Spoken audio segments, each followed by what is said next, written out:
পুকুর ঘাটে জামা কাপড় ধুতে দেরি হয়ে গেল, এক্ষুনি যাচ্ছি মা। আবার মুখে মুখে কথা বলা হচ্ছে, দিন দিন যেন সাহস বেড়েই চলছে। কথা না বাড়িয়ে কাঠ কেটে বিক্রি করে টাকা এনে আমায় উদ্ধার করতো। আর তোকে না নিষেধ করেছি আমাকে মা বলে ডাকবি না? আমাকে একমাত্র আমার ছেলেই মা বলে ডাকবে, তুই ডাকবি না। এমন করে বলো না মা, সেই ছোটবেলায় মা মারা গিয়েছে, তারপর থেকে তোমাকে পেয়েছি, তোমাকেই আমি মা বলে ডাকি, তুমিই আমার মা। হয়েছে হয়েছে, আর ন্যাকামি করতে হবে না, এখন দ্রুত যেয়ে আমাকে উদ্ধার কর। মা, বলছিলাম কি কিছু খেতে দেবে, অনেক খিদে লেগেছে, সেই সকালবেলা উঠেছি, এখন পর্যন্ত কিচ্ছুটি খাইনি, কিছু থাকলে খেতে দাও মা।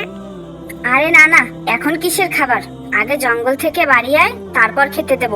তাড়াতাড়ি যা, তোর বাবা বাড়ি আসার আগেই যেন আসা হয়, কোথাও গিয়ে আবার ঘাপটি মেরে বসে থাকা যেন না হয়। আর তোর বাবা যদি এসব জানতে পারে তাহলে কিন্তু তোর খবর আছে, বলে দিলাম।